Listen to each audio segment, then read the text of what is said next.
Hey fam, how's everybody doing? We welcome you to H&D Abroad. I'm Herman. And I am Dee. When we are in two different places, sometimes technology will work with us, sometimes it doesn't.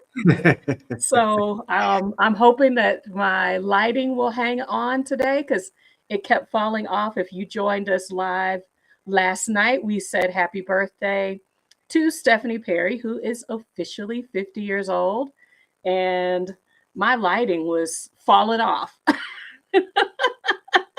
So we're gonna cross our fingers today, and give you the real deal on keep dreaming, keep Absolutely. dreaming your dream, because that's what we're doing.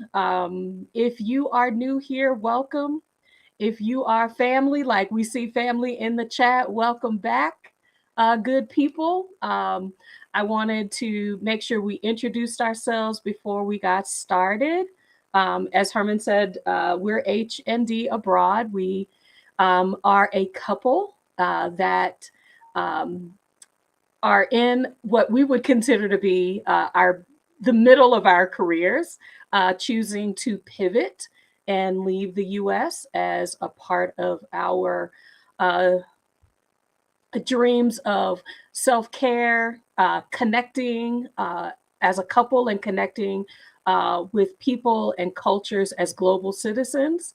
But we are sharing our journey in real time, which means y'all have seen the decluttering, which is ongoing. Y'all have seen the debates back and forth. I've had people say, it sounds like you want to sell your house. It sounds like you want to keep your house.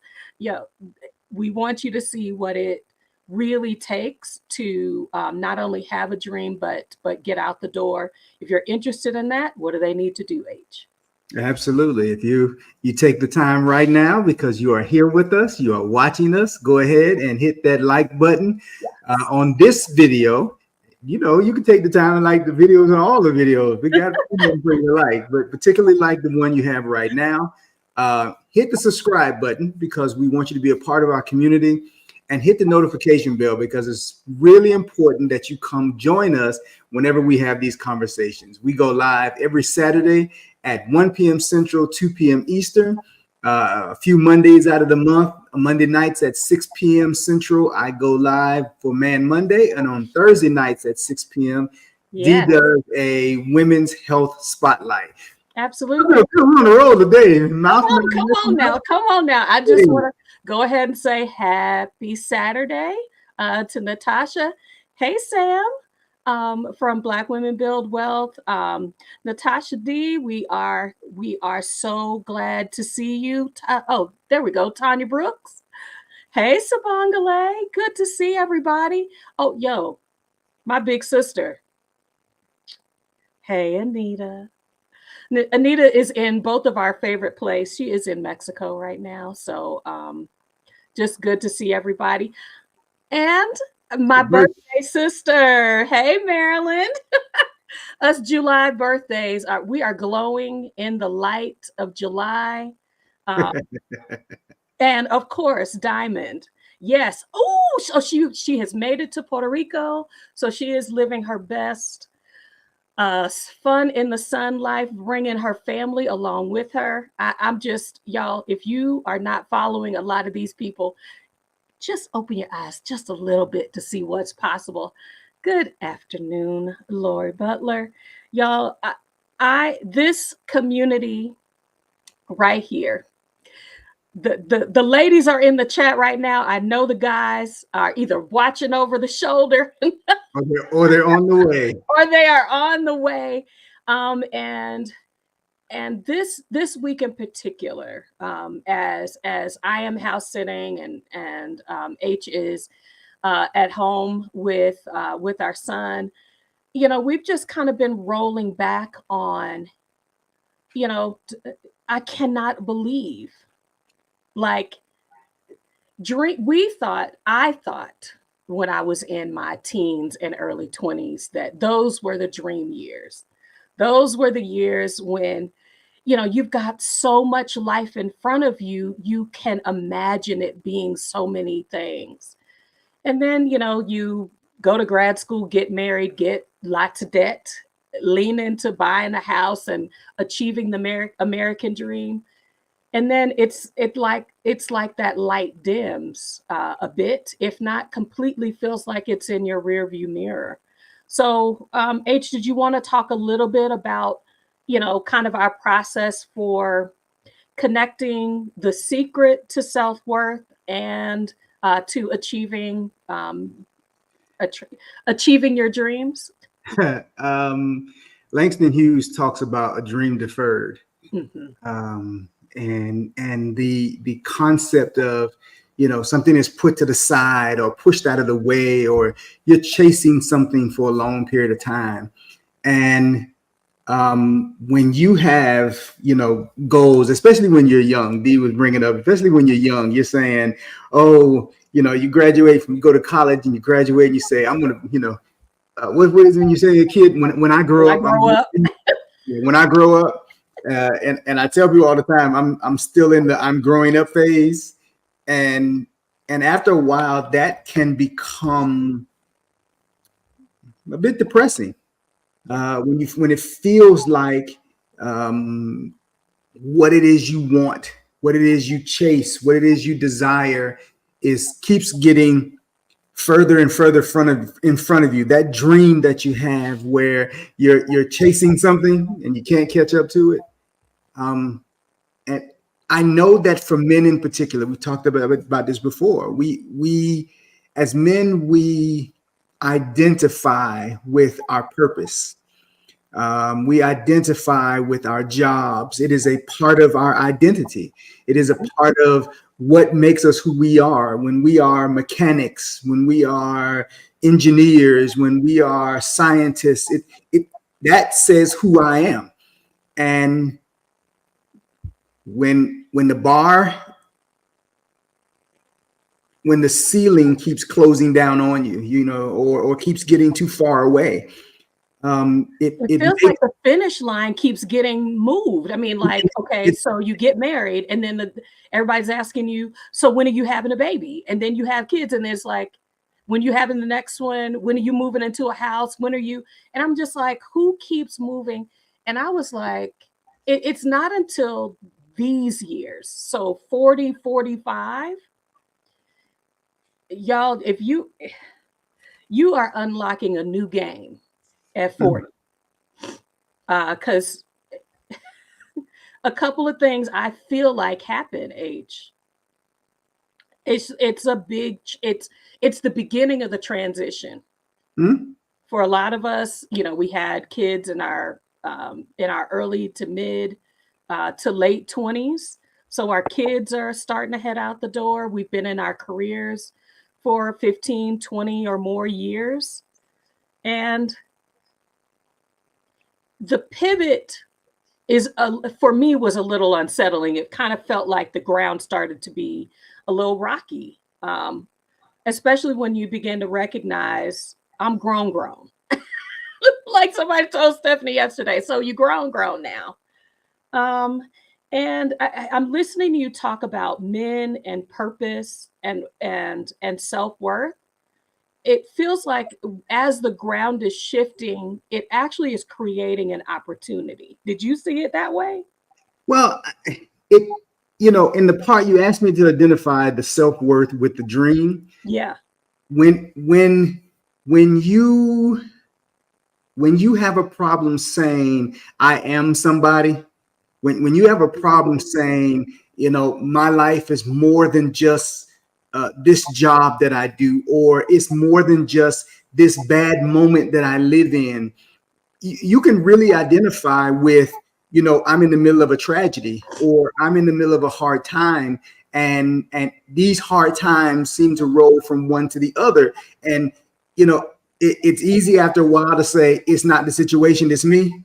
Woo, yes. All these bad things are happening. I'm the only common denominator here. So this all must be me, and it's all wrong because it's me. In in the religious mindset is, challenge, the challenges are to help you to grow. And I think to some degree that there is some truth to that. But if you are in the practice of self-building, in the story of Job, he has everything taken away from him. And then he says, is given, is taken away, life goes on. Most of us, the first tragedy Job had, we would have been on the ground rolling around crying because we don't spend time self-investing in, I have value. I have value outside of that what career. I can do, what I can do, what I can produce. What I can produce, what other people feel makes me identifiable or recognizable or important. It's very difficult in today's time sometimes to wake up and say, I'm important because I'm me. We talk about unconditional love in relationships. I love you because you are you, D. I don't love you because you have locks. I don't love you because you're the mother of my children. I don't love you because not just because we've been together 30 years. I married you because you were you. Yeah. But we don't give ourselves that same credit.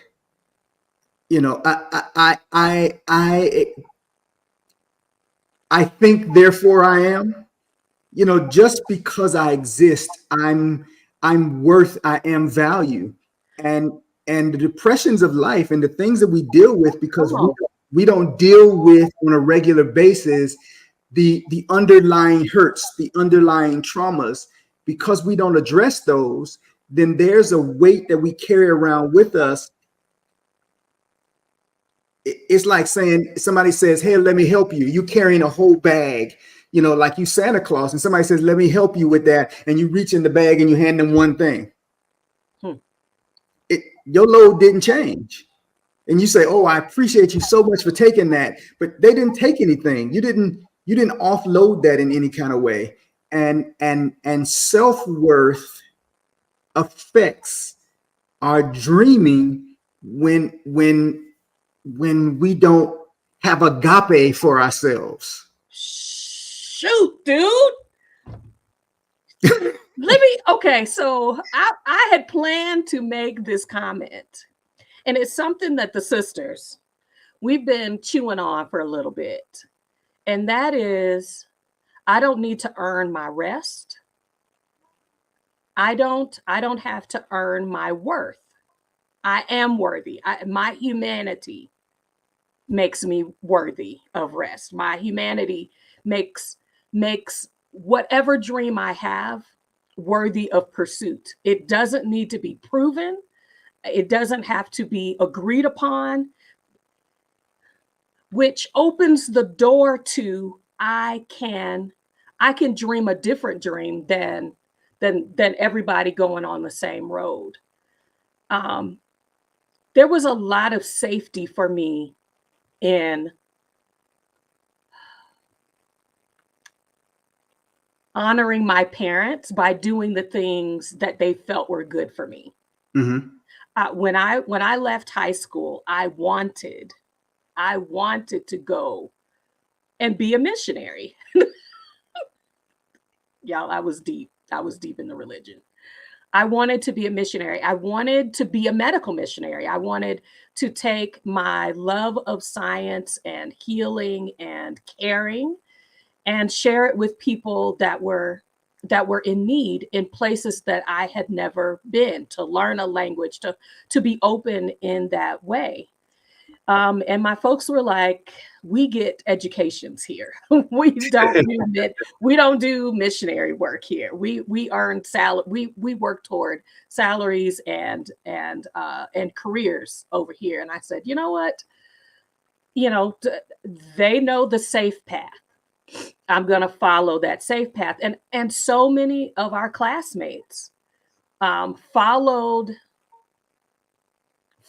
a similar, this makes sense and not out of the box. There were some that did some out of the box things and are now retired.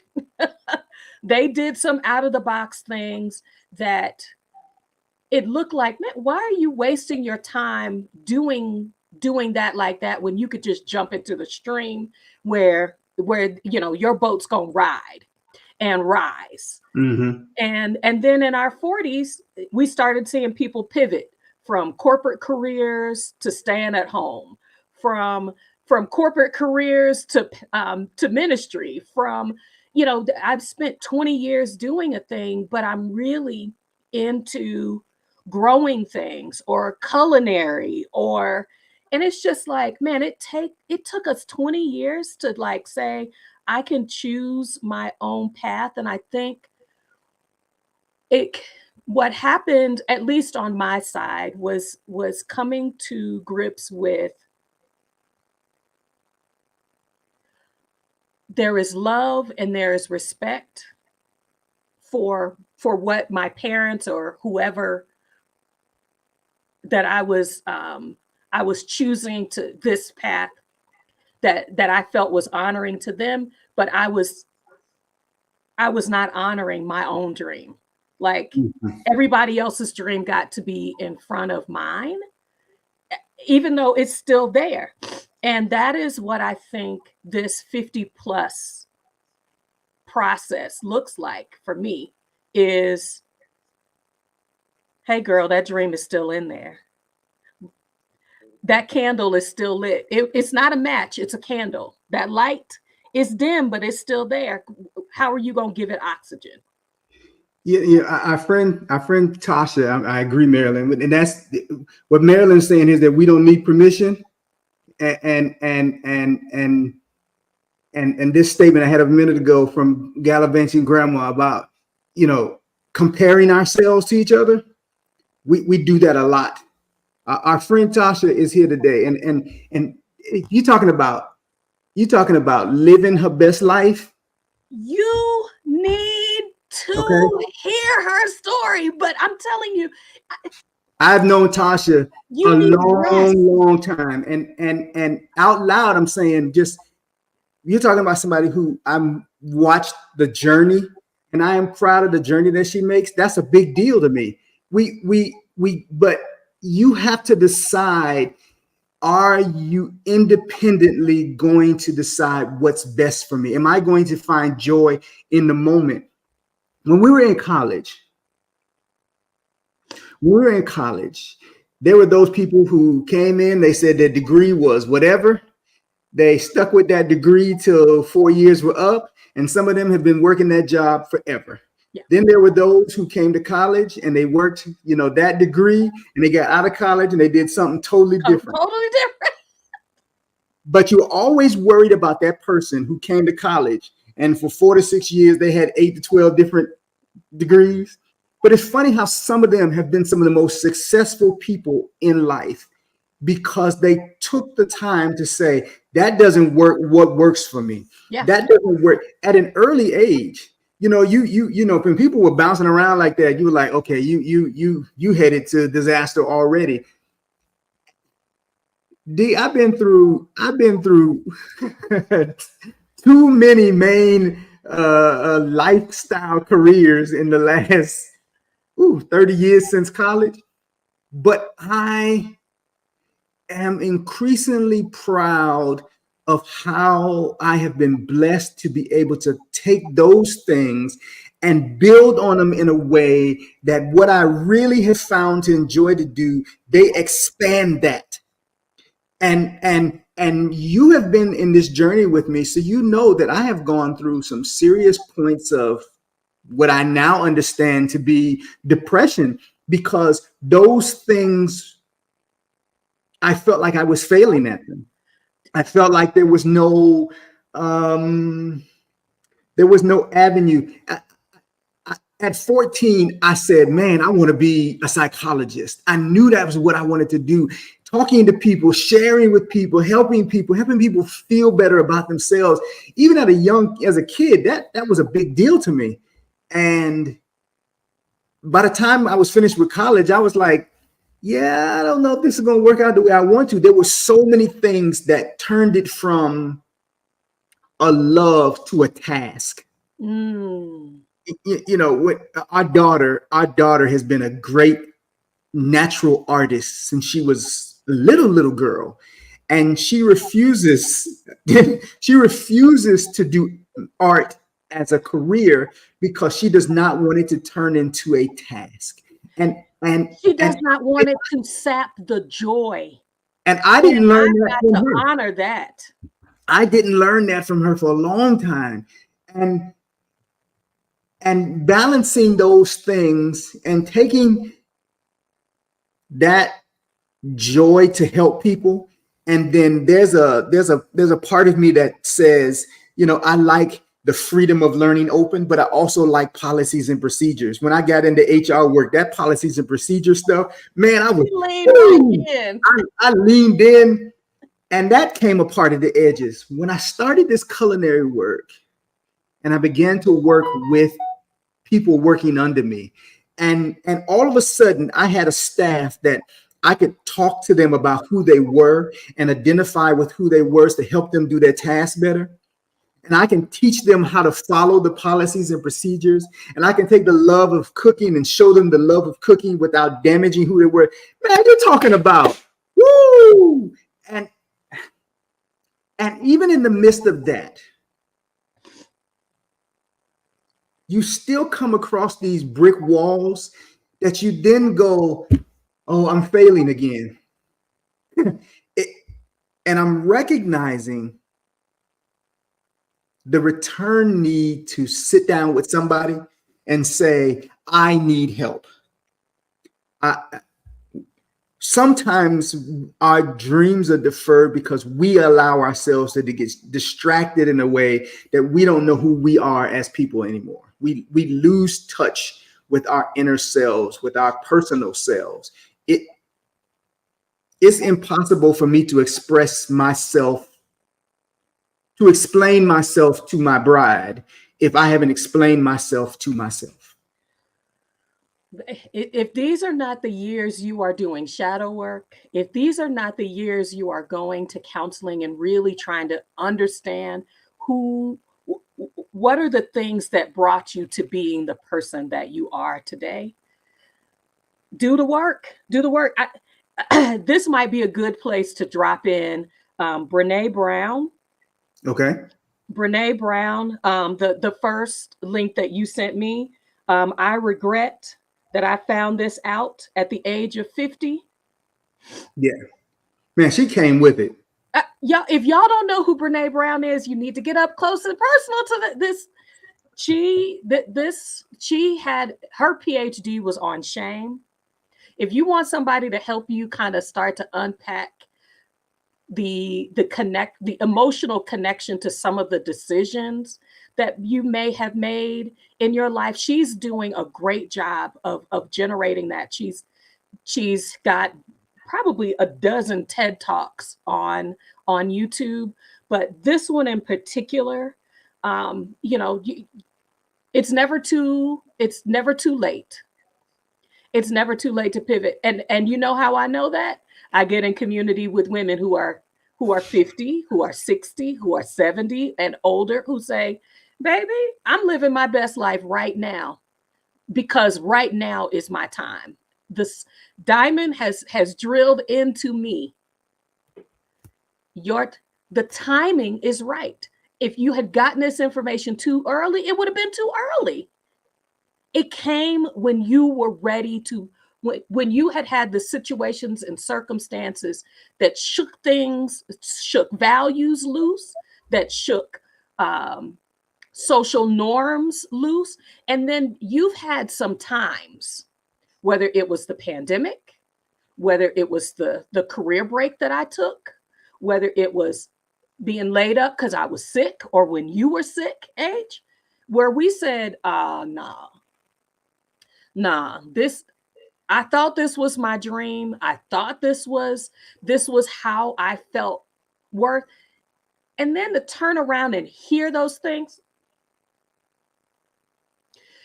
Dr. Kimani and Marissa Price, if y'all are not watching these two ladies, the things we tell ourselves about how we're supposed to work and how Oh, I got a new title. They made me director of so and so and so. I can't leave. I can't go on vacation because things will fall apart. Or the bet if it's going to be done right, it's going to be done by me. I've had some time to shake loose some things, to step away from what I always thought I valued, to see things a little different. If you don't have that in your circle, I suggest you do. You need people who are sharing how they are uncoupling to learn a few things, to see, oh, wait, hold on. It wasn't until running up into, what is it, Mr. Money Mustache? I was like, you mean everybody not working till 65, 70? You mean everybody? People are, husbands and wives are quitting their jobs after reducing their debts and saving to have a whole different life. Like, I don't have to.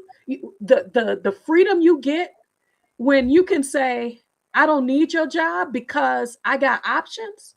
Let me say something to the young crowd. First of all, I'm proud of them for doing what we failed to do in their era, and that's define for themselves what makes them feel joy. That's a big deal. But I want to say to those who are who have parents who are like me, we grew up telling our kids and being told by our parents, find it, get it, learn it, stick to it. If you find joy in something, go for it. It may take longer than other people think it ought to take for you. But I'm a firm believer in what brings us joy brings us life. If you can invest in something that you really are excited about, something that when you go to bed at night, you go, man, I didn't work today. You got people here who are talking in this chat who are saying, I'm hitting my second stride, but I'm hitting my second stride at that quote unquote mid stage of life. If we could have understood at 25, if we could have understood at 20, at 30, hey, you know what? This is going to take me a little minute, but I'm going to dig into this. And a part of that is the expectations we have, especially as people of color, the expectations that are placed on us because our families, rightfully so, don't want us to fail or feel like we failed, because so often the odds are against us. But as we said in our live last week, go back and watch that. Entrepreneurship is in our blood. Yes. Ownership of what we do is in our blood. Where we have to be careful is that we don't allow somebody to come in and take that from us in theory, or take that from us in practice, or take that from us literally. You can go down the line and name all the Black companies that have been bought out by non-Blacks. Okay?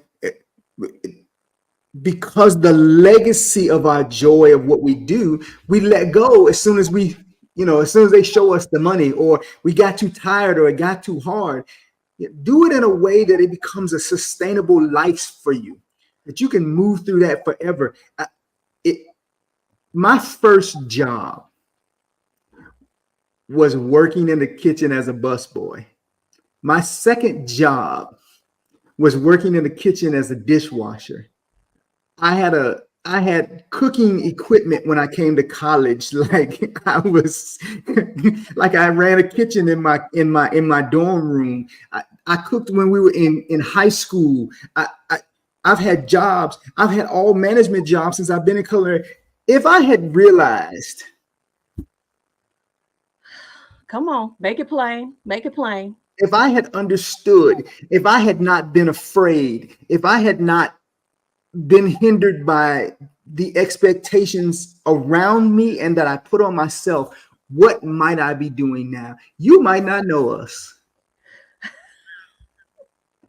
Okay, a part of this channel is about this struggle, looking back and hoping forward. um,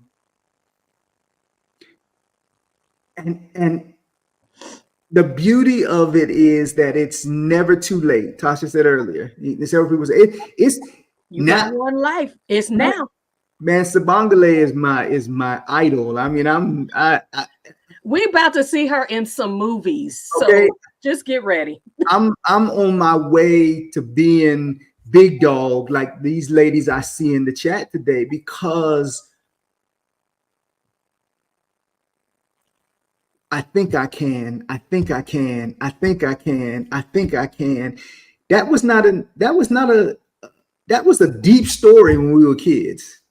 The little train that could, The little engine that could. the little engine that could, to be told you're too small, you're too inexperienced, you're too, you lack this, you lack that, and and that little engine could easily have begun to say those same things to itself, but it chose to believe it could do something, and it did not only something the it wasn't supposed to be able to do, it did something the others that were bigger, better, more accomplished, more experienced couldn't do.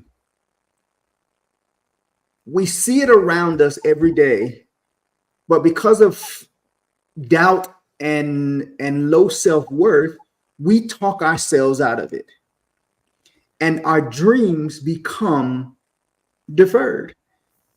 In this period of our life, D and I are redreaming together. That redreaming individually and collectively is a boost to our ego. It is a boost to our expectations. Mm-hmm. It is a boost to our relationship. Right. When you're 20 and you're getting married, and the world is in front of you, we're gonna have kids, we're gonna buy houses, we gonna, and then you get to the part of your life and we have to rips the rug out of we're going to. Hey, Diamond's got it right. These are goals right here. We've already mapped it out. 3 days a week, 3 hours a day. Set them boundaries, make it work. And what I recognized was, for me, you start with where you want to be. And I thought I kept trying to shove it into a place, like it's got to work here. These ladies are saying, you can push and pull your money. You can push and pull where you are in the world. Hey, house sitting, to being in a, what do you call that? Slow travel. I'm like, when you start saying my dream is worth it, then you can begin to be open to seeing it being done, or how can I incorporate these new things into my life so that I have these new options and opportunities. We got passports in 2011. When we renewed our passports, we had not one stamp. Not one. 10 years went by because we kept saying, we don't have the money. How are we going to take off of work? What are we going to do with the kids? And it wasn't until we saw two of our friends say, we're going to Jamaica for a week or 2 weeks, and we're leaving our kids in the States, and we're having friends to stop by to check in with them. They can do this. Eye-opening. That was the first eye-opener for me. Brain blown. Yeah. This is strong. What we are to be was ingrained in us from childhood. You hear all the time, youth is wasted on the young. Cartess Ross of Move Abroad and Thrive. Cartess says several times his father was a principal, and he kept telling him that how he was living his life, how he was doing jobs was was putting his family in jeopardy, was putting his family's future in jeopardy. He didn't have, regular style job. He didn't have consistently work here, but, he was doing this and he was doing that and he was hustling and that was putting his family in jeopardy. And he was like, but I was having a good time. And he said in the last couple of years of his father's life, his father was like, you're doing it the right way. And his father got to the end of his career, was getting ready to retire, ended up with pancreatic cancer, died 4 months later. And on his deathbed, he said, I wish I had done it like you did it.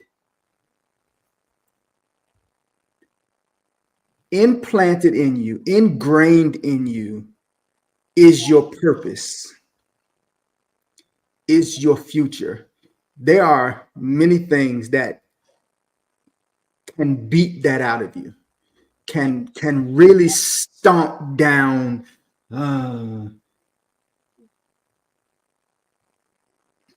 the energy that's necessary to throw your shoulders back, to put your head up and say, I'm powering forward.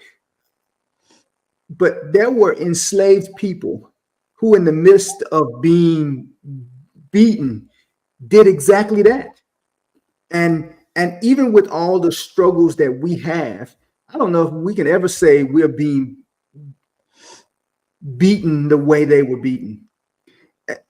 So much has been set forward for us that we have to put our foot forward, put our shoulders into the wind and keep pushing.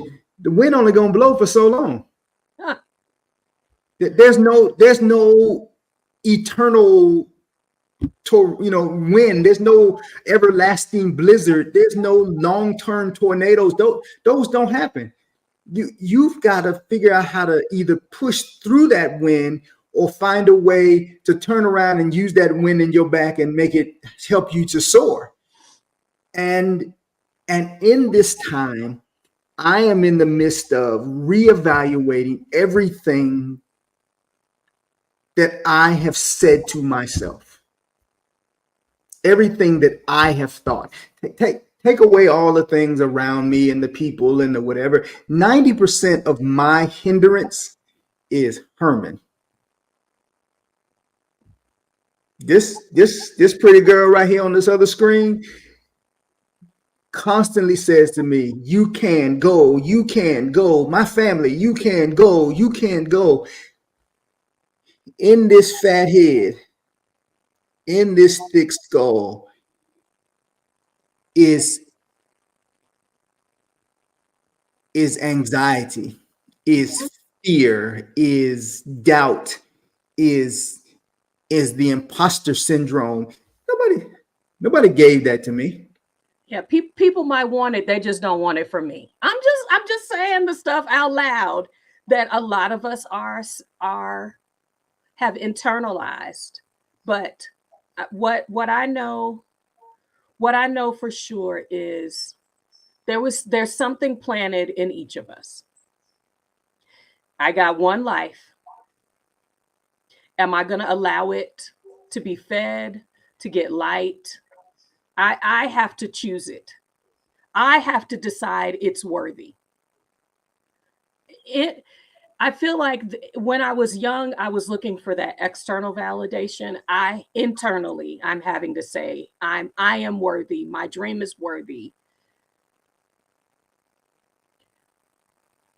What I need to do right now is important. And situations and circumstances are going to come and go. There's never going to be an ideal time. I'm never going to be as confident as I want to be before starting. You get confidence as you do a thing. That is something that our young people, our kids are having a really rough time with, is that the confidence comes in the doing, in the trying, in learning what doesn't work. That's not a failure. That's not a mistake. That doesn't work for right now. It doesn't work at this point. Try something else. Try something new. Hey, as a doula, I've had mamas with, as they say, stalled labor. You know what we do? We back that baby up. And there are turns and body work that I do to help that baby back up.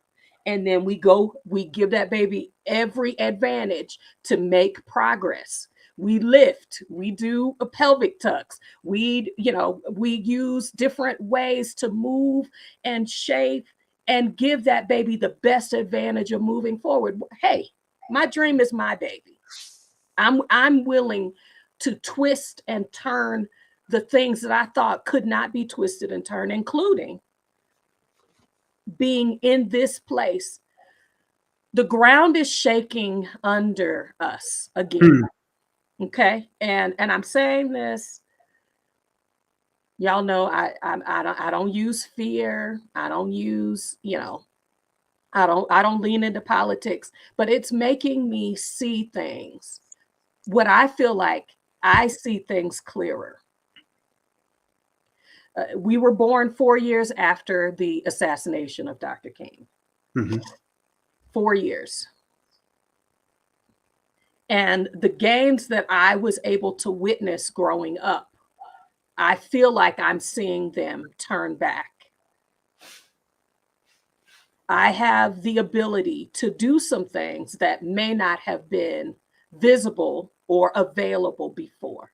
Let's shake loose some of the things that are tying us to people or places, to mindsets that are holding us and making us say, I have to choose between two, the what do you call it? The devil I know and the devil I don't. I gotta, the lesser of two evils. Like, what in the world? What I mean, nah. Yeah. Sabangla and I had a really great conversation just last Saturday, and I just, and then the conversation we had with our daughter, she was just like, I don't know what to do. I know, you all taught us, my grandparents, my mother, my father lived in Birmingham, lived in Mississippi, hoses, dogs, fought for my right to vote. But like this environment, like how do I stand on business? How do I stand on my responsibility that the opportunities that were given to me because people died? Yeah, and that makes this even more profound. I don't see a lot of brothers on here today, and I hope that they come back and they watch this. I see Jay Stokes in here today. Hey Jay, but fellas, it is our God-given responsibilities to take care of our families, but you shortchange them when you don't chase your personal dreams also. When you don't find a way to be engaged in your own life. We engage ourselves in our families' lives because, otherwise, we're the neglectful father, we're the lazy dad, but there's a way to be joyful and responsible simultaneously. Sophia, we are in this together. Absolutely. We are That's in what this community together. is, 100%. This, I'm just going to put my hands up. That's a whole imagery I was not ready for. Yeah. That is, I mean, when we are waiting to give birth to something, we are ready. You are the person you're supposed to be. You have the struggles you're supposed to. I battle with the phrase, God would not give you any more than you can handle, because I think it's often misused I don't think it's untrue. I think it's often misused. I think it's misplaced in trying to be helpful to people. But I think your back is strengthened in the way your back was born to be strengthened. And if you cannot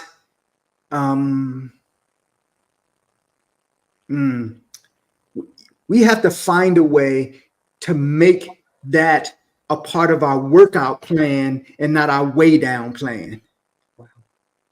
It's how we strengthen our muscles and not how we use that barbell to hold us to the floor. A part of that is stop taking on weights that don't belong to you.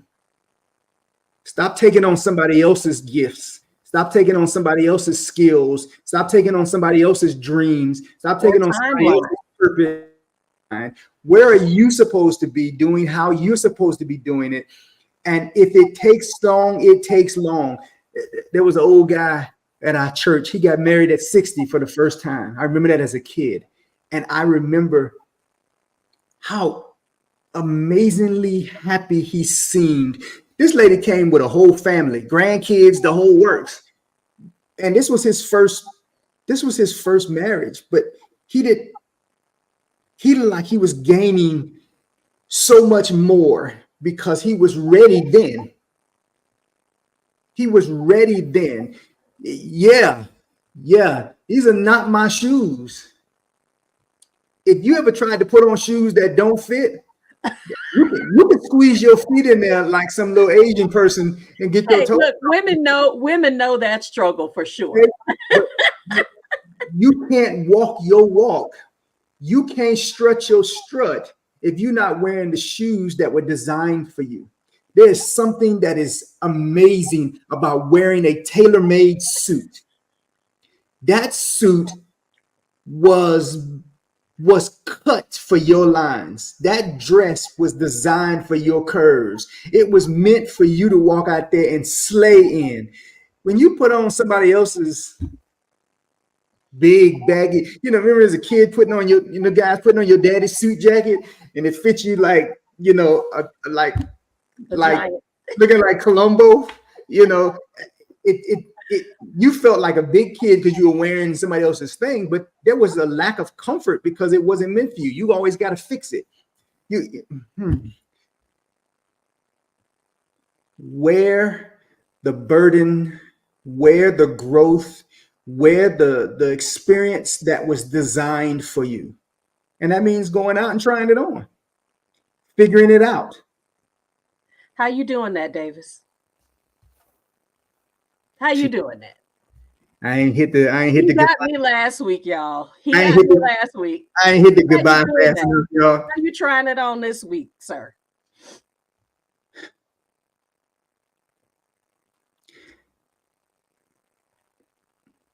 I am moving past the research into the research reading into the activating. A couple of weeks ago, I had the pleasure of interviewing Kevin, Melanin Man, the Melanin Man Travels YouTuber, and I said at the end of that, that interview that I was committing to creating a community of men. And so I've begun to reach out in bits and pieces to these men and say, what are your needs? How do we build a community together? How do we find a way to talk to each other so that we are no longer all together and alone? So that we can battle loneliness. I put out my first, live, food demo. I'm gonna do another one this week. Don't ask me what I'm doing. I don't know. I don't know. Don't ask me. Don't stop before you're thinking. I don't know. But if you don't practice what you preach, you're just talking. And I'd rather see a sermon than hear one any day. Your kids are watching. Yeah, I know. I could not tell you all how I was dancing in my heart for that Juneteenth presentation you did.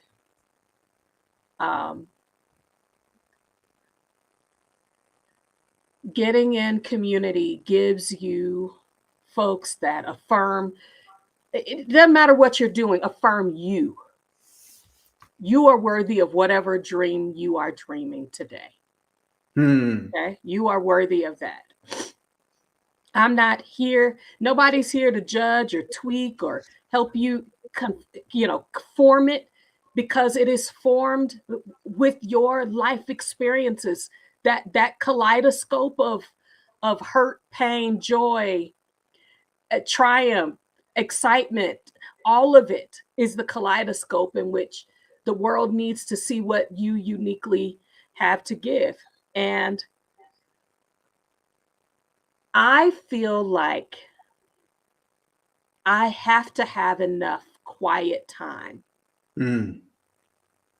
to choose. I mean, like, those of us who are neurodivergent, we are the idea people. All kinds of ideas just come to us. But what settles into your spirit?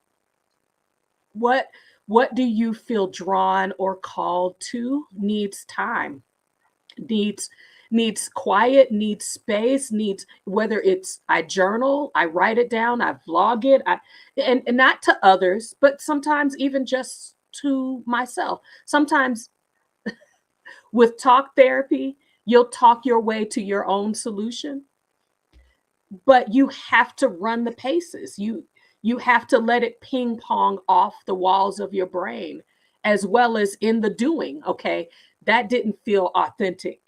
It didn't hit my authenticity the way. So I'm gonna try it from this angle. It's the doing that I feel like the dream. It's in the doing. It's in the trying. I didn't want a house sit when I first started. Like, that was not the path. I saw it as a valuable experience, but I was questioning, would it work for me? A year later, baby, it's working. Hey, Diamond, I'm headed to jacuzzi right after this. When I say it's working, you have to have that, the doing, that rub to your dream. I wanted to make sure. Did we put up Jay Stokes? Yes, you did. Yes. Okay. Yeah. I just wanted to make sure we saw that. We showed that as well. I am deciding, because I can only speak for me, that I am going to be inspired by my doggone self. All right, Snoop. I thank myself. It's time to stop patting everybody else on the back. Yes. It's time to be a little narcissistic even, and pay attention to myself for myself. Yes. Pop my own collar. We done spent all these years pulling up our own pants and pulling ourselves up by the bootstraps. And it's time for me to pat myself on my own damn head and say, this is mine. Back up. See how I kept that curse word out of there? Back up. Yes.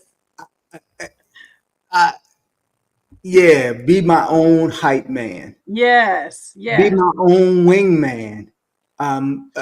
Put your, like Yvette saying, put your mask on first. Yeah, put the air underneath my own wings, and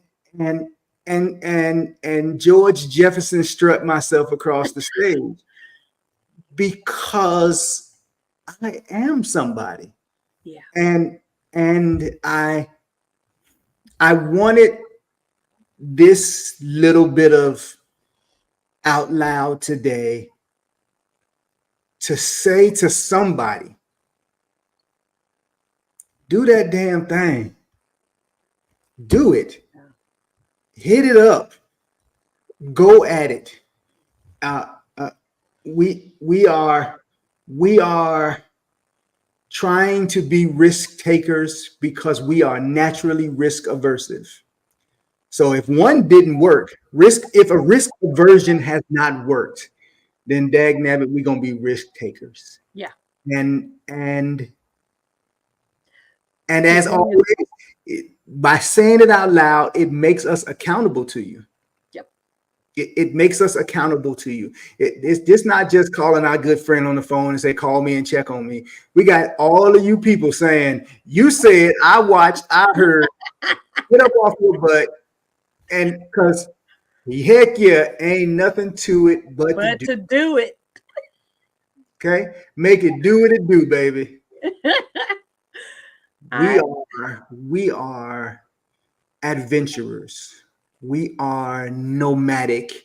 We are entrepreneurs. We are explorers. We are innovators. We are creators. We are inventors. We are that somebody. And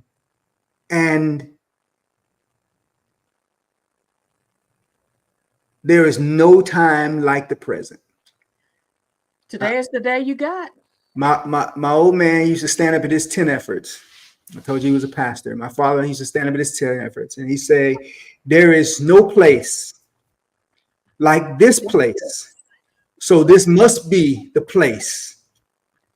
There is no time like this time. So this must be the time. We do this together. We are ever forward. Ever forward.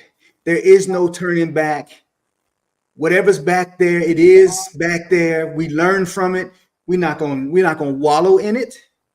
We're not gonna revel in the demise. We're gonna say, I see it, I understand it, and we're gonna be like that donkey at the bottom of the well. Shake it off and stomp it down underneath our feet. And you do that till you walk out of that hole to wherever it is you need to be. That's us. That's today. Peace. All I got. Blessings. We are so thankful for this beautiful community of folks that are, we're not trying to be experts. We are sharing our journey along the way. We have our details on how to work with us, how to see what we're doing, where we're going, how we are taking actions on the things that we're talking about today. In the description box, I am 100% a believer in my dreams and 100% believing that the thing you think is the simplest thing that you're doing in your life for yourself, for others, is probably the solution somebody is waiting on. Give your gift. That's how you exit. Give your gift. That's how you exit, Jay. Boom. We appreciate you, good people. Thank you, Marilyn, for the reminder. Share this video, like this video, subscribe to our channel if you have not. Hey, we're dream pushers over here. Absolutely. We are. Let me be your dream doula. Let me help you birth the thing that is inside of you that has been waiting to be given, to be shared into the world. So let's go out there and do it, because y'all doing it.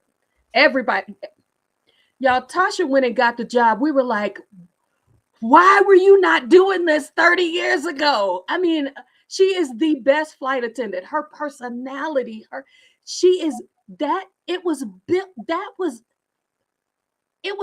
for her. Lean in.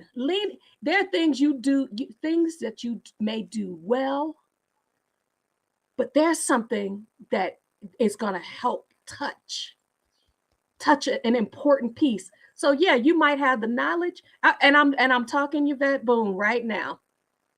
Yvette is an engineer, but baby, she be planting them plants and giving life.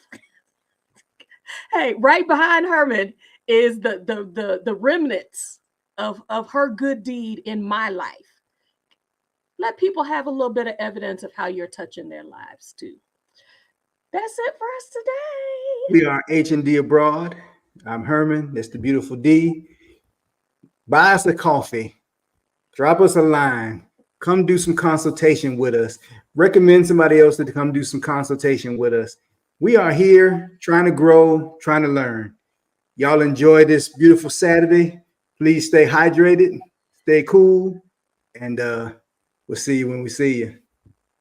Bye for now.